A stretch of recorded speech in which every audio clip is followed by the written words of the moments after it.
Hi there. Thank you so much for tuning in to Ideological Oasis. And today we have Ryan Rogers, who is an author of 6 books. Is that right? Yes. Okay, with is it in January, The Woke Mind is coming Yes, out? correct. Great.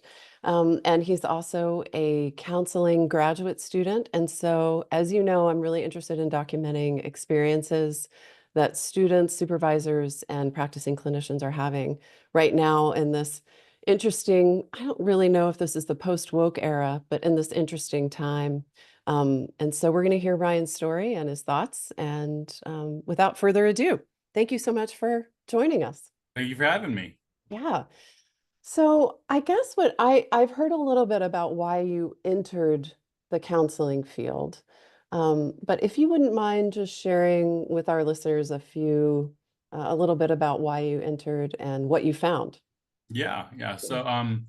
My villain origin story, if you want to call it that, I dropped out of school in 2008. I had a drug and alcohol problem and Mhm. undiagnosed bipolar disorder, Mhm. and really dragged me down for a number of years. Mhm. Had a rough time, bounced around from different rehabs and sober houses, and had a really rough go of things Yeah. for a long time, and spent a long time in AA and 12-step fellowships and things like that. And New Year's Day, Mhm. 2017 was when I sobered up. Um, and around this time, starting in 2015, I had a really horrible, like chronic depression. And I Mm. had 2 suicide attempts in 2015. Mm. And I'm trying to make sense of the world. I had a lot of friends die of overdoses. I had a romantic breakup, lost a job. I had relapsed Mm. on drugs, like a lot of shame. There's just a lot going on in my life, and I was trying to make some kind of meaning of what's going on here. Mhm. And that was about the time of the rise of Bernie Sanders. And so I said, Mm. okay, I've got it. Yeah. The corporations and capitalism, that's why I'm feeling like this. And so I was able to kind of sublimate or channel this these feelings, this anger, all this stuff, channel it into the problem is out there. And Mm. for a number of years, I was a very radical lefty. And then I decided, I want to go back to school. And I'd been working in the addiction treatment space because that's, very familiar to me. That's, a population that I really want to help. Certainly a lot of need there, definitely.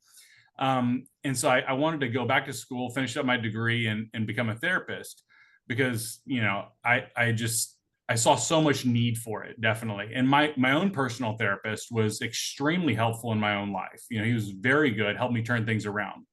And so that was one of the inspirations for me to kind of go Mm. pursue this field. And I remember in undergrad, the college campus was just so different from Mm. when I was there '05 to '08. Back in the day, you would talk about who's chipping in for a keg, who has a crush on who, Right. Right. and it was all political, not actually my professors. I went to Baylor, and my Mm. professors were actually very good in the psychology department. They were great at presenting the material. It was very academically rigorous.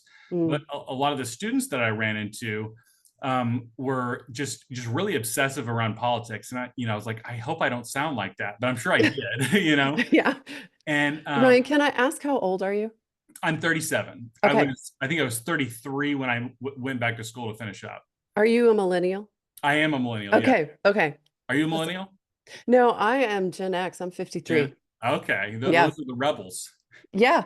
I know. I'm very proud of us right now, actually, but Yeah. Yeah. well, thank you for answering that. I'm sorry to interrupt you because I'm just curious about like your mindset, how old you were and at Baylor and Yeah. yeah. Okay. Yeah. Mm-hmm. And I remember thinking, around 2020, I had just completely 100% devoted myself to Bernie Sanders for like 6 years. And I was like, this Mm. is what's going to save America. And kind of subconsciously, it's going to save me.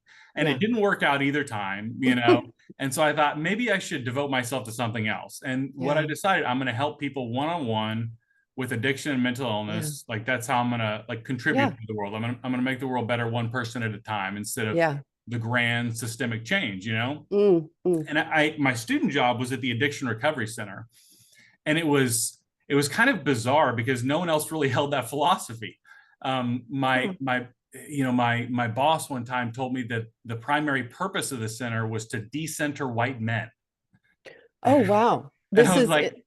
Yeah, this It's is at Baylor, yeah. oh, And I was like, wow. I This is don't 2020? this was probably beginning of 2021. Yeah. Wow. Okay, I can understand that sort of in the zeitgeist, but still shocking. Yeah. Yeah, yeah. Uh-huh. And then something else happened. The chaplain was using Mm, our social media to promote Planned Parenthood.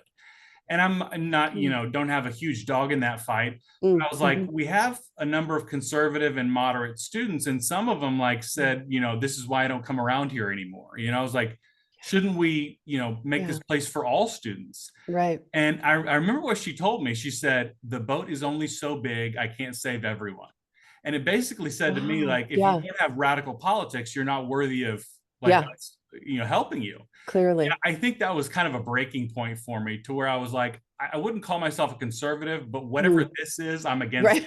that. Well, and I want to ask because I'm really curious to find out from those of us who entered the field, often through our own experience of mental health issues or seeing people around us, or, generally, I think this is to a lesser degree, people being altruistic and really wanting to help. But most of us have had some kind of psychological experience or diagnosis. Is what is the moment, if there's a first moment, what is the moment that you realized this is not what I thought it was gonna be? Is that moment in the addiction center? Yeah, I think at that point, I still was like, this is some fringe thing. This Okay, is okay. one person saying a crazy Yeah, thing, or right. you know, You could kinda dismiss it as, "Oh, a this few, is an yeah, a outlier." few students Yeah, who are off the rails, but it's not, that big of a deal. I thought when I yeah. get to grad school, people are going to be a lot Ah. more serious, Oh god. And I Your remember, art project is suddenly coming to mind. Ryan yes, posted an art project on X in a class that he my had to do. arts and crafts for grad school. Yeah. Yeah. And I Mm, remember this was, there were several things that happened in the first week that basically, mm. one class I did a privilege walk, Ooh, one class, my research, my all my research and stats classes at Baylor were super rigorous. Like mhm, you had to mhm. hit the books in those classes. And this class, day one, they said, but the professor said, we're not going to be doing any statistics or anything quantitative. What we're doing is called social justice research and activist scholarship. So like made it pretty clear for like, Yeah, that's why we're here, right. But my real breaking point came a professor in my counseling the culturally diverse class. Yeah, Um, she said your primary purpose as a therapist yeah. is to become a political activist so you can burn it all to the ground. Oh, And yeah, I was just shocked by that. Like, yeah.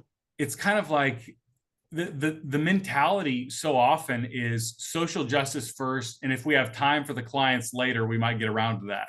Maybe, although that doesn't, from my experience of supervising new therapists over the past few years, is they don't come out with counseling skills. They come out Yeah, with advocacy and case management skills. yeah. I Yeah, mean so that's very true. In in a number of my classes, my theories class, and mm, in many of my classes, we learn really nothing of value. yeah, There was yeah, one class we did nothing but watch YouTube videos. That was mm, my abnormal psych, where you learn about diagnoses. In yeah. abnormal psych, we did nothing but watch videos, usually of either Kanye West or Britney Spears, and that was supposed to represent mental illness. And then Wow. one day we spent 2 hours watching a YouTube video of a woman applying makeup while talking about serial killers. So, do This is you grad feel school. well equipped then to work with Britney Spears and Kanye West?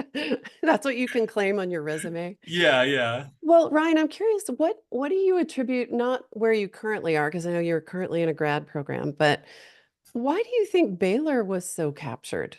What do you think the forces were? You probably cover this in your books, but what was it that led to their capture?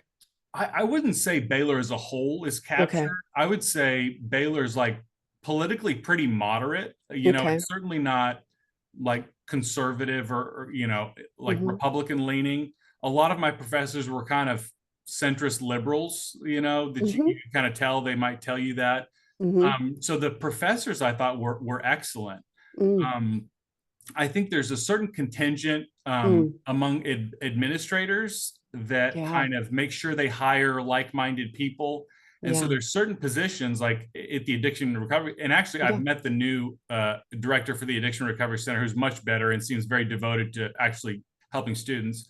Yeah. But there's certain positions where, and I think it's tough for a lot of people to notice because we're starting to catch on to this language. We have to value diversity and equity, and Yeah. we need to have multicultural competencies, and like none of Yeah. that, if you don't like know what they mean by that, none of that Yeah. sounds very bad. No, of course not. It's all Mm-mm. coded language. Yeah. Yeah. Yeah, I mean, I was reflecting this weekend that the first time I realized, or the first time I was exposed to this sort of alternative reality in education was in my undergraduate in 1994. Really? Yeah, I was realizing this. I went to Naropa University. So Naropa, do you know what Naropa is? Hmm. Okay, it's a Buddhist college Oh, in Boulder, Colorado. So you can okay. imagine what the, the environment was. Hmm. And I did take classes on consciousness, and it was a really exciting time. And I was Yeah. impressionable and 22. And I took an experiential anatomy class where they told me that they're just discovering that sex is not a binary. And then they showed us an image on paper, of course, because there was no such thing as visual screens at that point, of chromosomes laid out, and they were different shapes. And that was meant to imply and correlate with how there's more than two sexes. And I Yeah. just remember thinking, wow, we're privy to this secret knowledge that nobody knows, and then we can go out and proselytize. I can't even Hmm. say the word proselytize.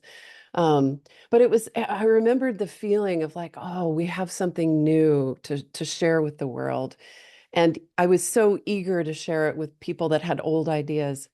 And I Hmm. think these ideologies really um, prey on that predilection of young people and inspired people to want to learn something new. I mean, I don't view the counselors that come to me for supervision. I feel bad for them. I feel bad for you that you're not getting an excellent clinical education. Yeah. And I don't know where you would get that now. I actually don't know of Hmm. universities that would do that. But Yeah. I don't feel I know that some therapists can feel kind of dismissive of the new generation, and I just feel a lot of sympathy because I think the system or the ideology preys on your wanting to help others, actually. Hmm. So, Yeah. Yeah. yeah, It's really manipulating empathy, yeah, and yes, yeah, it manipulates it in the most horrific ways. You're talking about, I forgot what word you use, gender realism, yeah. I'm a gender realist. gender Yeah, realist. It's like somehow you have this logical train of like, if you really have empathy for people, if you really care about the marginalized, then you'll yeah, support these untested medical experiments on mentally ill children. yeah, It's like, how do you get to that train of thought? yeah. I heard a term lately that I thought really, really encapsulated the idea of transhausen. Oh, So like isn't that great? Munchausen. Yeah, I think Jenny Holland used it, but instead of Munchausen by proxy, it's Transhausen. And I think that really describes the very tragic process well. Um, yeah, so you're in the graduate school right now. Mhm. You're contending with this infiltration of lack of clinical skill. I heard you interviewed on Stephanie Wynn, and I heard you say that the way that you're kind of learning about skills is to be reading in your own material, reading Yeah, material, classics yeah. almost. Mhm. How's that going? Is it satisfying? Are you frustrated? Um, How are you feeling about it? I feel like I've read tons of books on different theory and stuff like that. I'm really Yeah, ready to have some hands-on stuff. I took a I skills and bet. techniques class, and Yeah, I love practicing, and I really want to get yeah. out there and do it. But you can learn a lot of knowledge from books, but I think you really have to implement it at some point. Especially with counseling. Yeah. Yeah. There's nothing like being in a room with someone and them expecting you to help them. Mm, yeah. It really puts you on the spot in a way where you have to dig deep, I think. And it's a craft, it's an art form that gets lost. I mean, one of the things that I noticed, well, it was in the pandemic, really. It was 2021. So I lived in Washington State. There was a lockdown. And so the counselors that I was hiring for our clinic were coming out of grad school never having sat in person with someone in a room Wow. because it was all telehealth. Their internship, their practicum was all telehealth. And I really think it will be so interesting for a research project for some PhD candidate to do is the impact that that had on the quality of counseling. I don't know if that would be too complex of a question to extricate out from the ideology because these counselors were already Mm. coming to me sort of indoctrinated, very indoctrinated, and then Yeah. also had not sat with clients. Yeah. Um, do you do in-person sessions yet? Or what stage are So you in the January, I program? start my practicum, Oh, and cool. there's a like community clinic I'm going to be at, and so I'll Nice. hopefully have a lot of experience starting January. That's great. Have you interviewed your supervisor, or do you know what kind of Not supervisor you're yet. gonna have? I haven't Okay. been given them yet. Do you live in a part of the world where it's possible you'll get someone who's a heterodox thinker, or are you concerned that they might be captured? Not for grad school. I mean, I know what I'm going to get for grad school, but with Yeah. internship, I'm looking at addiction treatment centers. Yeah. And in the addiction treatment space, 12 step, Yeah. any kind of Yeah. rehab, they tend to be very pragmatic, Yeah.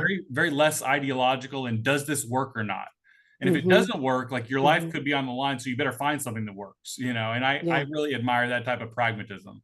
Yeah. Well, there's nothing like life and death to really put things in perspective. Yeah. Yeah. Yeah.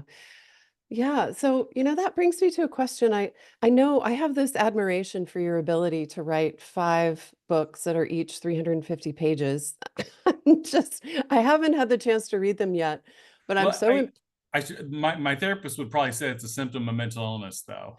like a man like OCD or mania. something. I mean, really, what it Oh, was just getting to college and getting to grad school and being hit with this in the face. And yeah. what in the world is Yeah. this? What Yeah. is going on? And so I just read obsessively, and then I was like, I've got to get this out somehow. And so I Yeah. got out 5 books, and then the sixth one is summarizing the other five. Okay. It's incredibly impressive because as someone that has been in the milieu and working with counselors coming through programs like yours, it was hard to articulate what was happening.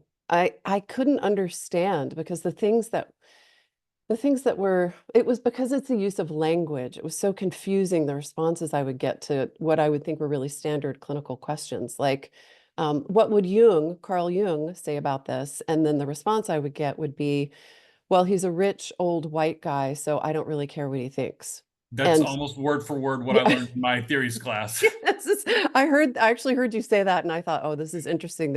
All these Yeah, ideologues are reading from the same playbook, but, yeah. um, yeah, so my question is something to do with morality. Like, I'm thinking about addiction and harm reduction approach and staying in reality. There's this ability for maybe the substance use community to stay a little more aligned to classical approaches. And then there's the postmodern therapy counseling world where, like in your program, CBT is not even acknowledged as an approach. No, no. That I was wondering what you thought about the idea that we've replaced a spiritual morality, so maybe religion, with a psychological morality that has become this indignant ideology. What are your thoughts on that? I mean, I think John McWhorter. Yes. He Yeah. wrote a book called Woke Racism. That was the theme of the book, is that Yeah. the social justice movement is the new religion. Yeah. Yeah. And just in so many ways, it really is a fundamentalist religion, because Mhm. the one of the ways that you signal your purity to the ideology and how devoted you are to the cause is to cast out the heretics. Yeah. you know and it's hard to explain just how pervasive that mindset is Yeah. on my campus, Yeah. and how much it feels like people are just walking on eggshells. Yeah. There was a class last semester where these two students, a man and woman, were talking before class, and this guy said, I forget what the conversation was about, but he said, "Yeah, I think they buried the hatchet." And she goes, "Oh, you shouldn't say that. That's cultural appropriation of the Native Americans." And so, like, every possible thing that Yeah. you say could get Yeah. picked at, and it could be problematic, and you might be racist or Yeah. sexist or what have you. Just Yeah. everything is a landmine. Yeah. I don't know if you've been witnessing what's been happening on Facebook groups with therapists since the election. Have Mm. you seen? Okay. So there's been meltdowns of therapists that are so bereft that they're unable to show up to their practices because of the results of the election, or so bereft that they've said they're excluding anyone that they think voted for Trump. That they think, Yes, not even yeah. sure. Yes. Oh, and even if they were sure, it would be horrible, but yeah, Yeah, yeah, but even if they suspect. And yeah, so the construct is so thoroughly embedded to completely do away with clinical neutrality, but to bring in what you said, which is that sort of isolationism, get rid of the heretics, that clinicians are actually talking about firing their clients. And so mm, there's been a huge upheaval in the community with now, as we know, the silent majority who are not upset about the election results, therapists saying, yeah, well, I think we should actually invite all views, and why do politics even have to enter the clinical space, yeah. which is a very old school idea. And Um, the way yeah. they frame it is that Mhm. everything is politics. Yeah. Yeah. If you disagree with me in some way, you Yeah. must like not value my existence. So we Yeah. have to bring in politics. Well, and that's so fascinating. Like I was just listening to Michael Schellenberger's presentation in the Australian like free speech conference a couple days Mm, ago. And he said that one of the indicators of totalitarianism is everything is politics. And I thought wow, that okay. was so meaningful for specifically the counseling space. And actually, I created a consult group right after the election for therapists that are not freaking out. And I didn't say who voted for Trump because it Yeah. doesn't matter to me. What matters to me is that we are therapists that are not as escalated as our clients are, or even escalated at all about it. Mm, And there's a problem in the therapy room now that's never existed before, I don't think, where clients are upset that we are not escalated. mm. And so the client is driving the politicization, if that's a word, of therapy and not necessarily the therapist. So that's, I think, an interesting turn of Yeah. events. It really strikes me as like a cluster B personality Mm, response where it's yeah, like right. you have a different opinion that Yeah, makes me uncomfortable, therefore I feel unsafe and now I'm in yeah, danger. I actually yeah. talked to my therapist. I was like, "What are you seeing like since the election?" Mm, And he mm, talked about just, horrible mental health breakdowns. One client yeah, moved to Canada, one yeah, client is actively suicidal. yeah, Just the response to this election has yeah, just triggered such a fracturing of the psyche. yeah. Although I would say the fracturing of the psyche was already the symptom was the ideological creep into our field. So the Mm, fracture is already there. But this is like the implicit being made explicit, which is yeah, I am an optimist. I'm a postmodern solution focused brief treatment therapist, I believe love it or not. solution focus. Yeah. I mean, I do have a lot of depth psychology and transpersonal in there, but I do believe, I feel optimistic that when the problem is exposed and there's more conflict, then there's opportunity for resolution. So I guess that would be my question for you too. I'm so curious what you think being in the trenches. Like I said to you, I think on X the other day, is do you feel like you're reporting from the trenches? Is, And is I and I said it's more like the Twilight Zone. the Twilight Zone, I know, right? It's a Yeah. sci-fi episode. What do you think? What do you think the resolve will be? Um, so along those lines, I've heard many people ask, have we reached peak woke? Right.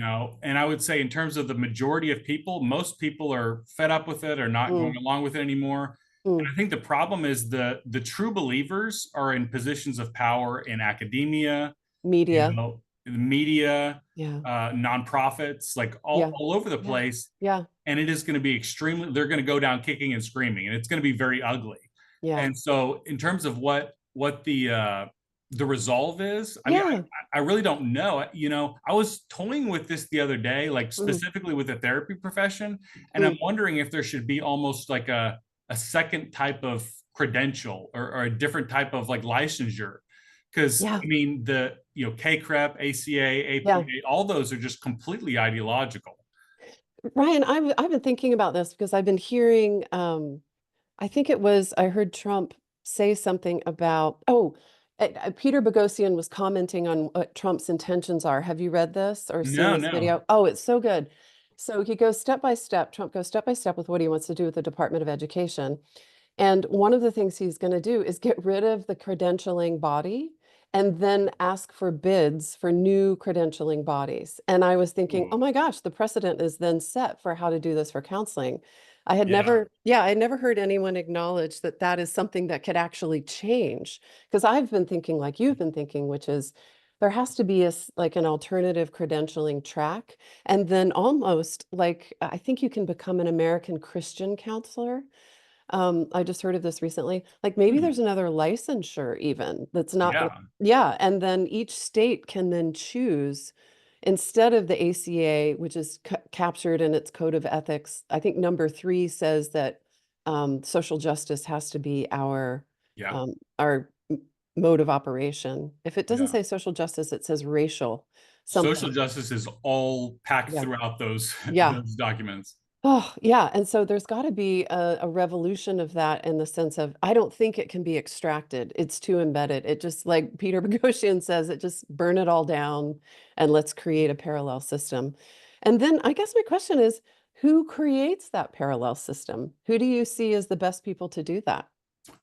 For therapy Yeah. specifically, Yeah. For therapy I specifically. mean, I felt so alone when I first went to grad school. Yeah. I was like, it was one of those situations where you go to class and you hear that rationality is racist or men can Yeah. have babies or what have you. Yeah. And I'm Yeah. like, am I the crazy one? I Yeah. literally felt like I was losing my mind, a lot of the time. Yeah. And then I started speaking out, and I've had so many people, some in the comments, but a lot through direct messages, who say, you exactly described my grad program. Like, Yeah. I'm Yeah. I'm there, like I hear you, And I think there's enough of us who have Yeah.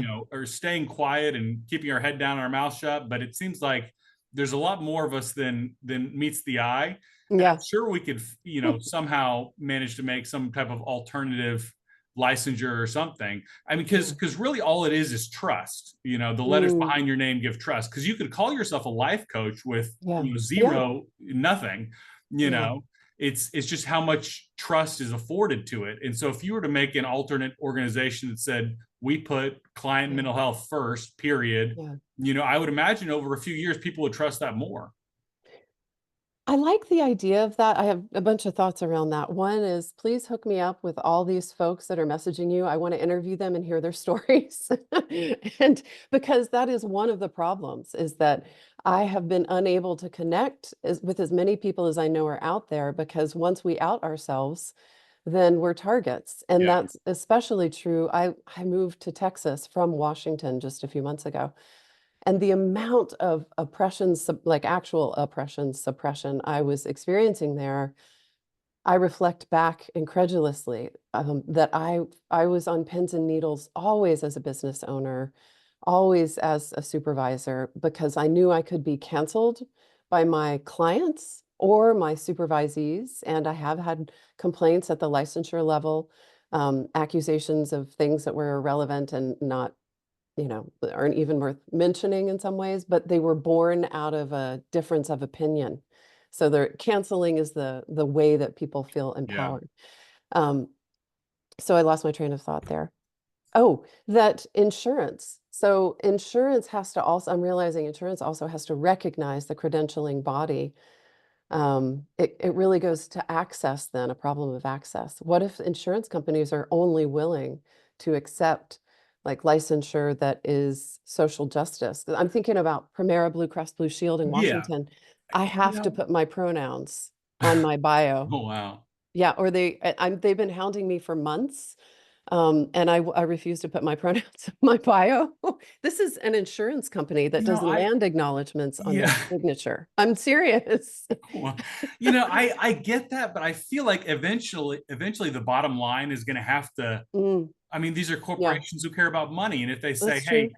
people with this license, they stay Yeah. in therapy for 10 years and they start taking more medication, they have more Mm, health issues. And people with this license, half of them are done in 12 weeks and they take less yeah. medication and have less health. You know what I mean? Eventually, Yeah. I think those health insurance companies are going to look at that and say, this is a better deal for us. I could see that. And on one level, I could see that. But then also big pharma's interests really get involved there, right? Because they want people to Mm, be on those medications. So I guess it would mean insurance and big pharma would be yeah, having to hammer out their think it out. relationship. Yeah. Yeah. So, how are you dreading anything coming up? I'm curious about like projects at school. The reason I ask it this specifically is I started a PhD program at California Institute of Integral Studies in 2020. And that was one of the places I was really exposed to ideological capture and the absurdity of things like land acknowledgements and also the suppression of not being able to speak out. And I dreaded the assignments as they were coming up because I knew I would have to find some creative way to subvert what they were asking of me while also giving them the answer I knew they wanted. So I'm wondering, are you negotiating anything like So that I right now? I just finished my last research paper, and I'm done with Oh, all of my actual classes. oh, So I great. just have practicum and two internships. The Oh, that's great. only thing that I'm worried about Mm, is what if I get a gender confused minor? Because I think yeah, I could handle any other situation well, yeah, but yeah. they consistently hammer it into you that gender Mm, affirming care is the only like ethical, legal right, way to handle that, right. period. I mean, they make it sound like you're some kind of like sadistic religious Yeah, fanatic if you wouldn't practice gender affirming care. right. So that I would be worried about that scenario because that's not something I could ethically Yeah, support. I right. mean, I don't know if you read the WPATH files, but Oh, yeah, we're butchering kids. Like I will not yeah, sign off on that. And I yeah, could legitimately run into some issues with yeah. people above me if that were the case. Have you run into any of those issues in writing papers? How have you gotten around that in earlier Um, requirements in your I mean, there was one class where yeah, I mostly tiptoe around things, but there was one class Mm. I was just really frustrated and I was probably too honest. And you're supposed to write about like how terrible and oppressive America is, basically. Ah, That was like the assignment.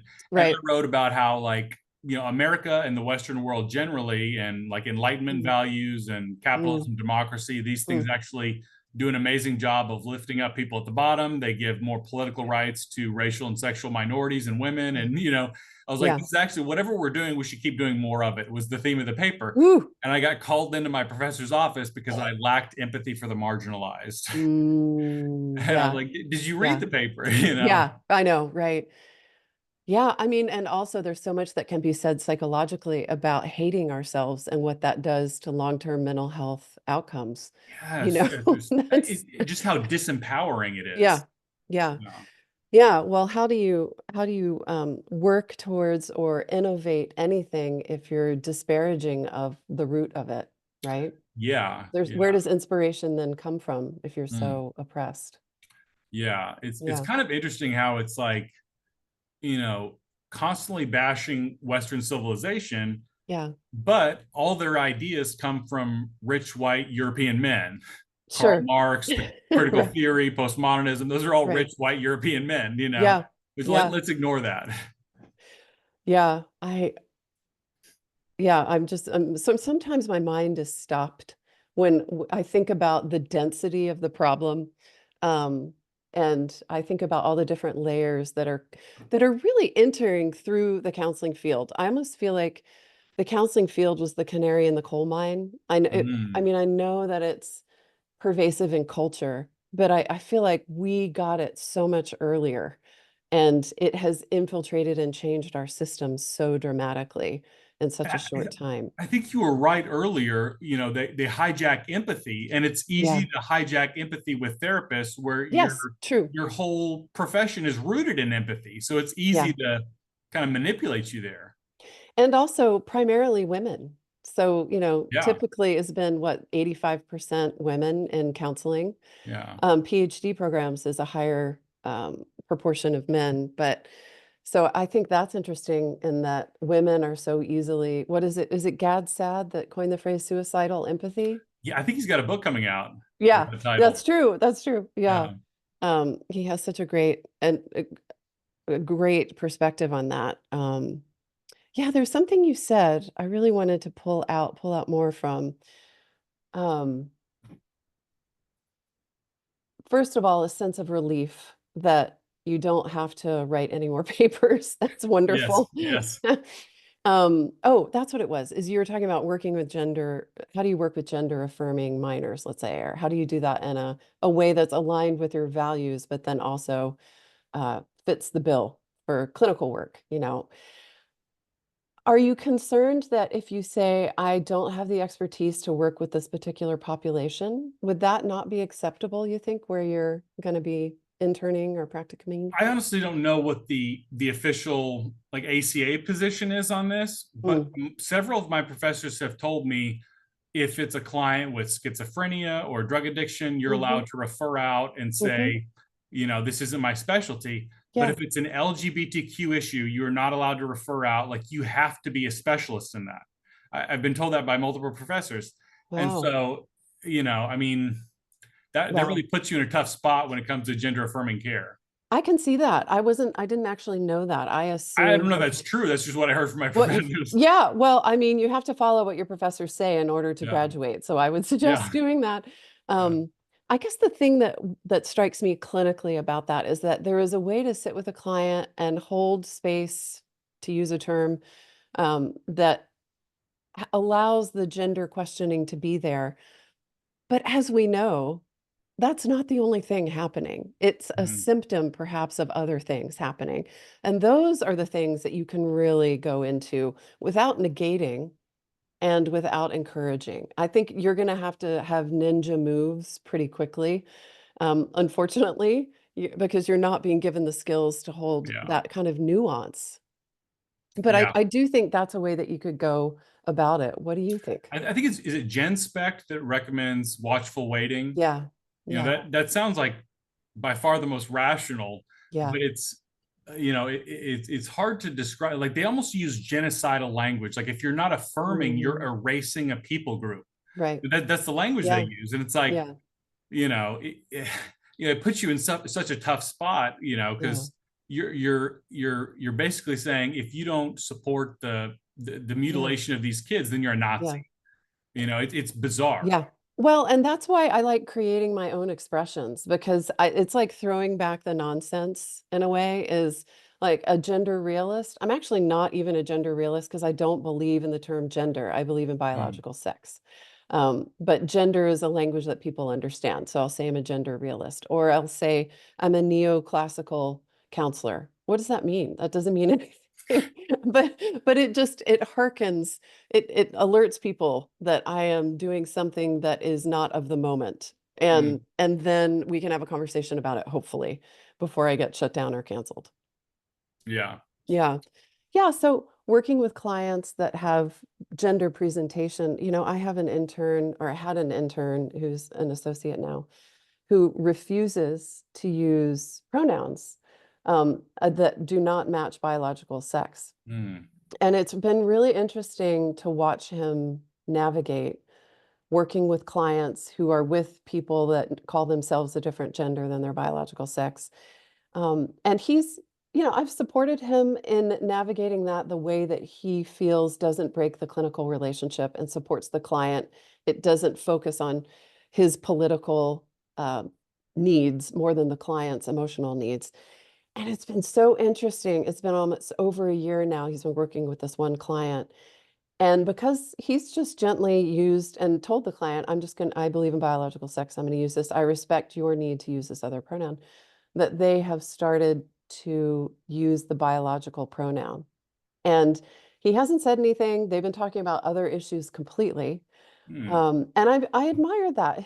He's like, I won't have reality co-opted, and it's immovable for me. And I Is it an admire adult or a minor? it's an adult. Okay. It's an adult. Yeah. Yeah. Interesting. Yeah. So I admire that kind of steadfast commitment to a worldview. Yeah. Yeah. So, what are you excited about in your practicum? Oh man, I hear that you just get to meet such a wide range of clients. Yeah. The way I describe it is, those haircut schools where you can get a $5 haircut, but it's from somebody in training. It's like that Yeah. with therapy, you know. Right. But the good news, I'm gonna meet like a wide range of people, and Yeah. I'm excited to, experience all different kinds of stuff. And I'm excited to just actually be able to help people. I Yeah. spent years in addiction treatment, and you get that kind of. I feel like if you're working in a 30 or 90-day rehab, you get such intense fulfillment because you Mm. see the transformation so Yeah. quickly. Yeah. And I miss, getting to be a part of that, Yeah. and Yeah. so yeah, I'm definitely excited to make a meaningful difference in someone's life. Mm. I haven't heard you refer to that. And of course, our topic of conversation has been the pitfalls of grad school. But has there been any welcoming of that part of the experience of really helping make a meaningful difference in your program? There's definitely some students that I've met Mm. Hmm. that have generally people with a lot of prior experience in a certain area, Yeah. come in passionate about Mm. wanting to help that population, whatever it is. Um, I feel like there's a number of students who it's kind of, they're like me, they're in their 30s and looking for a career change, and law school Yeah. and med school sound hard. So why don't you become a therapist? I feel like there's too many of that. But like of the people who have like a population, they're like, I want to help Yeah. kids with autism or juveniles with conduct issues, whatever it is. Hmm. They seem to have their head on straight, and they Mm. seem to be focused and dedicated to actually helping people. I'm glad you can feel that energy around it, even if it's not from the professors, because in my experience, it's such a fulfilling work. Like I have been doing it for 18 years, and I am energized by it at the end of every day. And I Mm. have not dealt with burnout except for being a manager of therapists, Yeah, yeah, woke therapist. yeah. Um, but being a clinician, I hope that you have that experience too. Thank you. And um, one of the things I really love about trigonometry is they ask that question at the end, which is, what's the thing we're not talking about? Mm. And what do you think the thing is that needs the most salient piece that needs to come out for the world or for other counselors or for people to understand really what your experience has been and just how negative? I think the focus is too much on ideology, which I mean, I've written a Yeah. number of books on ideology, so Yeah. I understand why it's important. Right. But like at my core, I'm a pragmatist, Mm. Hmm. and the question of like, you know, for example, my multicultural class, like we Hmm. use a lot of words that sound really good, Hmm. diversity and multicultural competence. Hmm. But how are we being prepared to actually help people? And I Yeah. went to my professor's office one time, Hmm. and I was like, look, like I'm on board with this. I want to help people. I told her I was working at a mental health facility at the time, and I was like, Mm. I've got a gay black guy, like, Mhm. an autistic Pacific Islander, like a Yeah, South Asian who's dealing with family trouble. Like I have yeah, diverse clients currently, and nothing I'm learning here is actually helping me. And yeah. she said, well, that's not the purpose of this class. And like the class is called Counseling the Culturally Diverse. I Mm. said, what's the purpose of the class? And she said, it's about theory, like critical theory. And, I think that Yeah, the point is not, yeah. I could tolerate a lot more social justice if Mm. there was more useful skills being taught, Right. if that makes sense. It does. I mean, because what I think what we, because I've been in a program recently too, what we're being taught is to reduce people to two-dimensional identities and not really experience them as a self, but as an objectified individual, if that makes sense. Yeah. And that when you deal with someone as a self, then their culture is part of it. The intersectionality of their experience is even part of it, how they grew up, if they're able-bodied, to use all the terms. Well, Um, I feel like the end game, if you're really like serious about intersectionality, to me, the end mm, game is treating like people like individuals, right, because you exactly. have so many different intersecting identities that you're Yeah, completely unique. yeah, exactly. And I think I often think about the ideology as in a within a developmental stage that they're at about age 13, and they're indignant, and they found a cause. They don't really understand the more nuanced, difficult, complicated expressions of that because it's harder. Like you said earlier in our conversation, we're not taught to hold complicated ideas or nuance. And we reduce them, the illusion is we reduce them and then they're manageable. And that's completely an illusion because then you don't get to understand how to work with someone who has these different felt life experiences. Something came to me when you said a gay Pacific Islander or an autistic Pacific Islander is that Yeah. um, I worked for an Indian tribe in the Pacific Northwest and for 3 years. And one of the things I was always so amazed by and so grateful for because it was on the reservation. It's a very insular culture in a lot of ways. Is I would just ask them, "What do I need to know about your culture right now that would help me Mm. understand what you're talking about?" And that was specifically for a client that was diagnosed with schizoaffective disorder. And yet some of the things she was expressing were completely normalized in her culture. And so I wanted to understand from her perspective what was problematic in it, not from mine. And that was a lot of beautiful multicultural teaching is to hear, and this is what you would do with any client is ask them, "What do I need to know about you that tells me how to treat you?" It's kind of interesting you say that. In my addictions class, the professor was like an older white guy, and he was the only one who had significant experience in the field in my program. Mm, He'd probably been mm, doing this for 30 years. mm, Um, and he at one point was talking about working with a black client, and he mm, said, I could tell the guy had something on his mind, and I suspected it was about race. And he said, mm, I just looked at him and said, "What's it like to be a black guy in this city?" yeah. And you could see like the look of shock on students' faces, like you can't say that out loud, but like, Wow. sometimes Wow. it might be helpful to. I feel like what they're training us to do is to be so sensitive that we actually avoid a lot of this stuff. Well, that's the great irony, isn't it? Is that it's almost like you're being taught to be the expert in it and then also to not know anything about it at Yeah. all. Yeah. And so you're just left frozen with like, would you like another worksheet? Like you're not given any skills to help Yeah. the person. Yeah. Yeah. I mean, I had this experience that I still reflect on. An African American middle-aged woman came to me. I saw her for 3 years, and she was really struggling with a breakup and relationships in her life and making meaning at this point in her career when she was about to retire. And I was contacted by her lawyer about a year after I ended treatment with her. And she apparently, this whole time, was involved in a human rights case at her workplace, which was like a state job or government job. And she had not mentioned it to me once in 3 years. And it was all about being discriminated against. And Mm. the lawyer was so upset with me because I was like, didn't come up, know?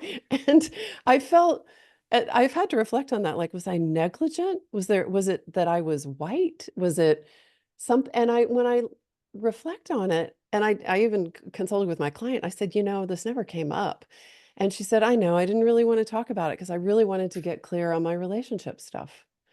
And, I don't know if that would be allowed now in Mm. captured woke counseling. Yeah.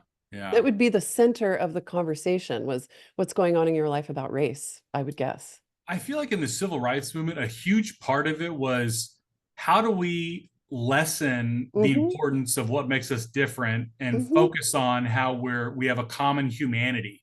And Yeah, today it's kind of like let's silo ourselves off as much as possible and only yeah. focus on the differences. Why do you It's like yeah, how could we possibly make relations worse with. exactly. I mean, I think about this a lot, and I'm wondering what your thoughts are on why we would do that. Philosophically, what shifted? What are the forces that created that importance or emphasis on division? Um I have a theory. Okay, I had a It's suspicion you had a Yes, theory. it's kind of a centerpiece of the book that's coming out in January, The Woke Ooh, Mind. yeah. And I would say most. professors, most therapists who do this, it's just because that's the water they swim in, and that's, Mhm. the right answer. You want to be socially Mm. appropriate and politically correct Yeah. and all that. There's not a whole lot of like deeper thinking. But from the 20th century Marxists, your critical Yeah. theorists and your kind of disaffected Marxists that later became Mhm. postmodernists, Mhm. a lot of, especially Herbert Marcuse, a lot of what they were Mhm. trying to do was breed discontent, because they Yes. realized they Yeah. realized that happy, well-adjusted people do not make good revolutionaries. Yeah. And there was a couple French postmodernists. I don't know if you know Deleuze and Guattari. Mm-mm. They're kind of, one of their ideas was being in psychosis or Mm. schizophrenia is a healthy response to a capitalist system. And being Mm. mentally healthy is like a maladaptive response. So they Yeah. want to provoke discontent and distress because that furthers their political project. Because if Yeah. you realize, like, hey, we live in a really rich country, and even if you're Yeah. not a millionaire, you're like, your life is still really good, and we have Yeah. political freedom, and you know, Yeah. like things are pretty good actually. If you realize that, you're probably not Yeah. going to be motivated to, Yeah. be a political activist. I guess psychologically, I'm wondering, I'm taking your theory, I'm thinking about it. Psychologically, the forces that would allow that to happen might even go back to industrialization and Mm, when the family system was divided. mm. And um, I'm thinking about Twinge's work and about Oh, the role of the masculine and the role of the man in the family. Gene Twingy. Uh-huh. Yeah. Yeah. Okay. Yeah. And just thinking about why that would even take root would be maybe a lack of spirituality. Mm, 'Cause and also the disruption, I was thinking about it recently, like, the utter disillusionment that was so close in our ancestry of the World Wars I and II. If you think about what that would have been like in World War II, let's say, before the Marxists were shipped in to the yeah. academia, Yeah. um, to think that all of that could have been perpetrated on a group of people, just the horror and the devastation and the demoralization that had to occur. Just being a normal human being on this planet, knowing that was happening and your family member was fighting it in it.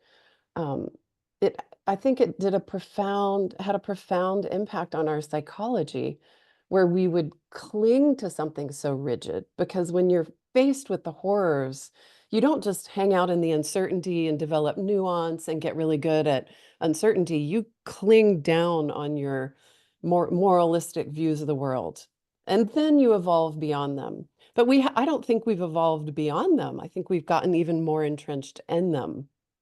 I don't know, just a Yeah, I mean, thought. that definitely makes sense. And so I would say breakdown of the family, breakdown of communities, the loss of Yeah, religion, and the importance of yeah. religion. Like so many of these things. I don't know if you know Robert Putnam's Bowling Alone.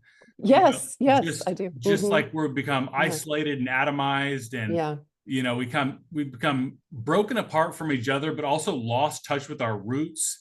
yeah, Just kind of become isolated and almost solipsistic, where we're just kind of yeah. in our own little world, with your phone or what have you, Mhm.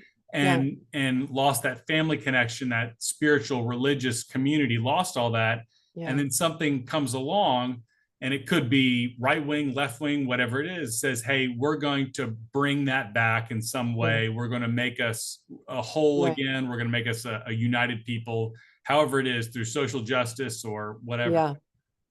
Ryan, I've really been thinking about this, like, how do we create a new form of therapy that disindoctrinates as well as provides something innovative? Because I do think we're what we're talking about is cult behavior, because the cults prey, either consciously or not, on the vulnerable, and we're talking about this sort of on a societal level. Um, is I wonder if there's a way to provide, it's kind of an argument against individual therapy, I realize I'm headed Yeah. into, which Yeah. may not be good.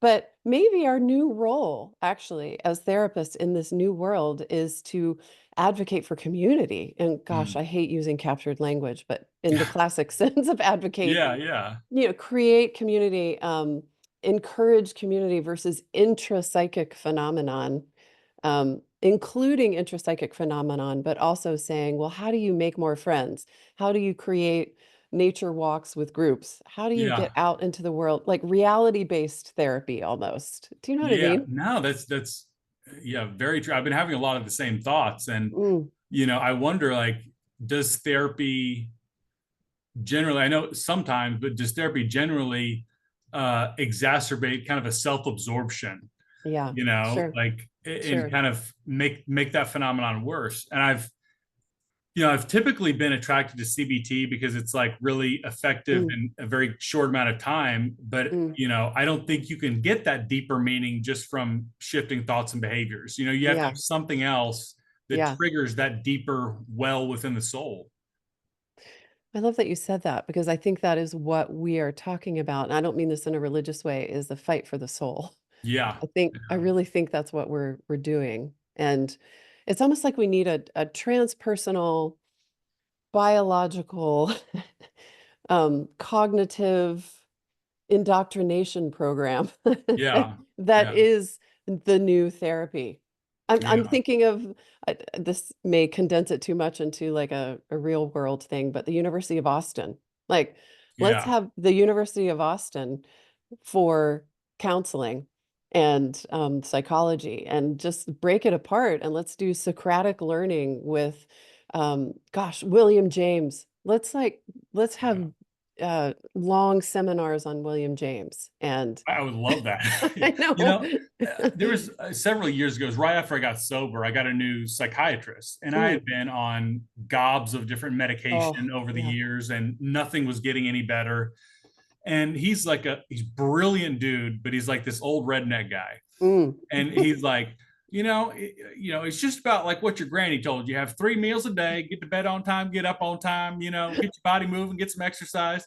And that little simple stuff is Yeah, is a foundation that no yeah, amount of medicine can replace. yeah, Those little yeah, life habits are just so yeah. crucial. My husband and I were having this interesting conversation this morning about the reason I want to do this podcast is to really document what has happened because I think it's possible in my optimistic view it will disappear. All of these stories will disappear as the new thing occurs. And I think it's really important to preserve this almost like a time capsule. And then I was trying to think of an analogy, and it would be like if we could record what it was like before electricity. There were so many other skills that we had to develop, and we had second sleep, and we had different rhythms, and we had different ways of formulating ideas and acting in the world simply because we didn't have electric light. And those are really important skills that we lost Mm. that may really Yeah. help us now. I feel like there's something to that with developing these new skills as we move forward in psychology. You know what's weird? I write about this a little bit in my book. What's weird is so many of our problems in modernity are Mm, because of how mm, technologically advanced and affluent we are. Like, yeah, if yeah, you're spending 12 hours a day in backbreaking labor on the farm, like, you're probably not gonna, have existential dread. Like, you're gonna be exhausted. We have yeah, enough free time and leisure time to get yeah, bored and think about, what's my life going to look like, and yeah, do they like me? I'm going to develop anxiety, depression. Like, a lot of yeah. those are a byproduct of how good things have gotten. Absolutely. I mean, the idea of luxury beliefs, I think, really captured a lot of us because we're recognizing, I mean, what you've just named is, I think, the results of the election are explained by, is Yeah. people are, it's the economy stupid, Yeah. Yeah. It's like, it's we've lost touch with reality and we've lost touch with so much reality that we think boys can be girls and girls can be boys. And that is Mm. not reality. If Yeah. you're, yeah, there is something also about the technology of the pill that I find fascinating, and Mary Harrington talks about, is um, so many of our relationships changed when women began to enter the workplace and also have the option to not have children. Everything changed, and we're still dealing with the results of what that has meant for our relationships. It's so fundamental. Like if we can't create great, strong relationships, like in dating, then how do we even move forward as a culture? I know I'm going off of psychology right now, but I'm thinking about my two kids that are in their early 20s. Um, and late 20s. And the thought of them dating someone of a different political persuasion, I have a boy and a girl, I don't think they could conceive of that. And that, I mean, that has to really cut the dating pool down. And it was, Have you heard Jonathan Haidt talk about this? yes, I have. Yes, I mean that's Yes. it's bizarre. Like, Yeah. it's just it's so offensive the idea that you would marry someone from the other political Yeah. party. Yeah. Yeah, well, we've lost the ability to negotiate difference, coming back to what you said. And so, okay, part of our new psychology that we're inventing here today is we have to be able to tolerate and cultivate nuance. That is something that I think is key. And maybe because of industrialization and modernity, we've really lost that ability. You'd think it would give us that ability, but because so many of our needs are being met, sort of like necessity is the mother of invention, perhaps we're losing the ability to be nuanced because so many of our needs are met. Hmm. I don't know. Tolerate nuance and be able to sit with uncertainty. I feel Exactly. like that Yeah. inability to sit with uncertainty, like I have to have an answer, so I'm just going to Yeah. cling to one no matter how reliable it is. Yeah. I mean, I would say for me, 90% of therapy is mucking about in the unknown and just hanging out there, sometimes for years with clients as they figure out what it is that they're really working on and trying to heal. Yeah, yeah, it makes Hmm. sense. Yeah, I think, yeah, tolerating uncertainty is, whether Mm. therapy or Hmm. politics or what have you, just, and Hmm. something, one of the biggest lessons that I've learned in the last few years is just how powerful it is to say I don't know. Yeah. Yeah. You know, Yeah. it's like, people are going to think I'm dumb if I don't know Mm. something. And Yeah. then, like the intellectuals that I respect the most are like Mm. constantly telling you what they don't know. You know Yeah. what I mean? Like Yeah. intellectual humility is just so admirable. Yeah. Yeah. Well, that's again like that rigidity of the cult indoctrination, right? Is that when you're in the vulnerable space, where you don't know, and the information will arise as we sit in the uncertainty long enough. I mean, I think that's the beauty of the natural process of what we are as humans is that innovation, the healing will arise if we give it enough uncertainty to Yeah. stew in. But Yeah. if we clamp down on reality and we say that's it, and then we reify that, we'll never find the answer. It's uncomfortable though. It's uncomfortable to not be certain.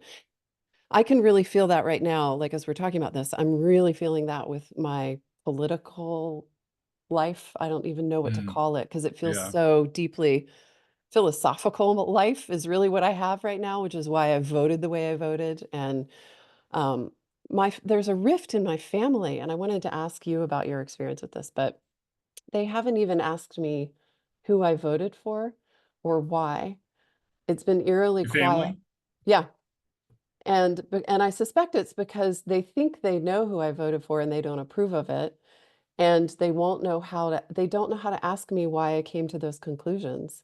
And I think my family is such a good microcosm right now for our culture, is that as close as we are, um, there's not the ability to say, I differ and I Yeah. still respect you. Or the ability to say, like, I think we fundamentally want the same thing. We want Yeah. less suffering for people, but Yeah. we have different ways of going about that. Yeah. That's so challenging. Well, I think it's challenging. I mean, tell me what you think, and if you're having this experience too, is that it's challenging because my perspective is they've been brainwashed into believing it's the end of the world. If they didn't Yeah. believe it was the end of the world, then we could talk about political difference. But they've been told by certain media that Trump is a Nazi, he's a fascist, he's going to put gay people in cages, all Yeah. the things that we're How hearing. many, I mean, New York Times, Washington Post, Yeah, Atlantic, they've run yeah, dozens and dozens of Hitler articles. I I think I know. think Barry Weiss made a joke about this in a resignation letter. She says, instead of talking about things Americans, are interested about, we ran our Yeah, 4,000th article about how what an existential threat Donald Trump yeah, is. It's just, yeah. and it was clickbait is what it was. Yes. Well, You're preying yeah. on people's fear for profit. Have you read How the Woke Media Ended Democracy, Batya?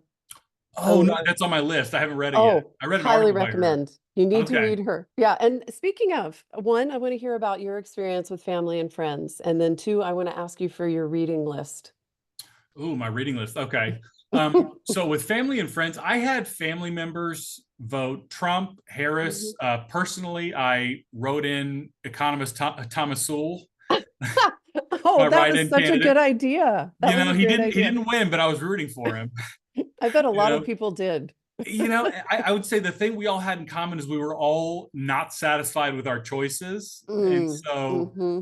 you know, I think my brother voted Harris because he's a finance writer and he doesn't like the idea of tariffs, and Yeah, just right. we all had our little reasons for why we did what we did. Yeah. But there was no animosity with my family. Oh, Now with friends, I have a gay friend who's like, if one of his straight friends voted Trump, he would like forgive them, but not another gay guy.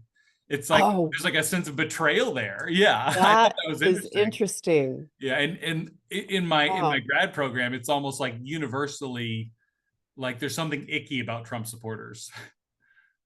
Hmm.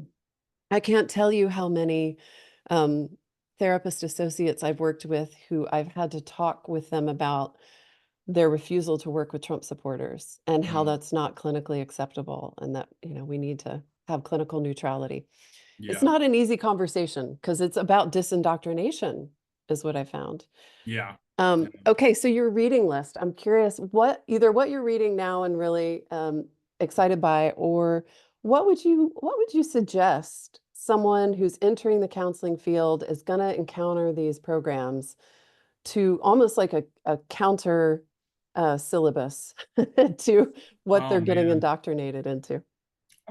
I'll give a few. One, just kind of the very, very broad representation of my politics is Mm, Steven Pinker's Enlightenment Now. okay. It's just it's just like Mm, a 400-page slam dunk on everybody who's thinks it's never been worse. yeah. It Yes. really Yeah. it really debunks a lot of those views. It just Mm, longevity of life, we're getting richer, we're curing mm, diseases, things are getting more convenient, just everything. It's an incredible book of yeah. that was one of the books that helped get me out of depression, because I Mm, kept thinking things are so bad they could never get yeah. worse, we're all going to Yeah. die in some kind of war or climate change or something. And Yeah. it's like, actually, things are really good and you should be grateful. Talk about perspective. Just gives you Yeah. some perspective. Okay. Yeah, definitely. John McWhorter's Woke Racism is really Mm, good. I mean, yeah. he's a phenomenal writer. Just really Yeah. frames wokeness as a religion and a Yeah. fundamentalist religion. He does a great job laying out that argument. And then in terms of therapy, the book Cynical Theories. Mm, yeah. And I thought she was a little too harsh, but I still love Bad Therapy, Abigail Yeah. Schreier. Yeah. Yeah. What did you think she was too harsh on? Because I had that experience as well, really appreciating parts of it and then Yeah. not. I Mm-hmm. mean, what I appreciate is she came at it from an outsider's perspective, Mm-hmm. Mm-hmm. which allowed her to point out things that I was not able to see. Mm, But I think she was, you know, again, she was doing a good job at telling us how bad therapy is bad. yeah. But I don't think she gave as much credit to how good therapy can be. Mm, I yeah. think good therapy can be transformational, and Yeah. it can fit with your worldview. I think good therapy doesn't deny personal responsibility; it actually empowers you. Yeah. Yeah. I love that point of view. And I think it's really true about therapy. I'm biased though. Yeah, yeah. So, what would you advise to supervisors like myself? I am getting certified in a few more states because I have this incredible passion to provide neoclassical disindoctrination theory supervision to folks that are surviving these programs. What would you think would be the most important, a few of the most important qualities I could provide for supervisees like you? I mean, the first thing that comes to my mind is just like creating a space where people know they can be honest. Mm, Because mhm, it could be something like I voted for Donald Trump, or mhm, I don't believe in gender affirming care, mhm. and that makes you like a very evil person. Yeah, And like just to yeah, create the environment where like, hey, no matter who you are, you're welcome here. And yeah. I feel like it's hard to to say that because, you know, a lot of the feel that I get from, Mm. my program is like anybody is welcome here, Well, that's the but what thing. they mean is Yeah. like we're accepting of people of any race, gender, sexuality, so long as they think like us, Yeah. I know. Well, that's actually, I would love your advice on how to message that because I have to um, follow the rules of the ACA and also message to potential supervisees. I am a heterodox. I think it's really about the language I don't use. If I don't have pronouns and if I use words like heterodox or balanced or Heterodox trips nuance. them up. Say it again. Heterodox trips them up. No, I'm thinking that would bring people in. Oh, okay. You Yeah. know, it would No, be a, definitely. I feel like yeah, because you got Heterodox Academy, so yeah, that would trigger, yeah, oh, maybe this is like somebody yeah. who's not, But it's on the underground. Like I can't yeah. say, hey, if you don't believe in ideological thinking, CRT or CSJ, come over to me and I'll supervise you in a clinical, classical way. Mm. Because I could be targeted by other therapists and who could report me, and I have to message it. Mm. Yeah, definitely. Yeah. That'd be good for sure. I Like, think how would you even look for a supervisor that wasn't woke? yeah, I don't You know. I don't know? know. I don't know, maybe I should just be brave and say the Yeah, notwokesupervisor.com. yeah, I did try to do that with I got the website Ideological Oasis and yeah, provide supervision, but it's a little abstruse. yeah. Mm. Well, I have loved talking with you, Me and too. yeah, I really appreciate all your ideas, and I feel this sense of responsibility for the field that I'm sorry you've had to go through this. And I really hope that you can get some great supervision on the other end. And I have no doubt you're going to be a great therapist. And Thank you. your It's almost passion, over. yeah, I know. Well, your passion for it is evident, and that is going to get you through. Thank And you. then you get to explore and specialize in all these kinds of interesting things and really create your own practice that's your own. Mm. It's Yes. Looking exciting. forward to it. Yeah. And I will put a link on where people can find your book and also the resources that you mentioned. And um, is there anything that you're feeling really hopeful about as we go?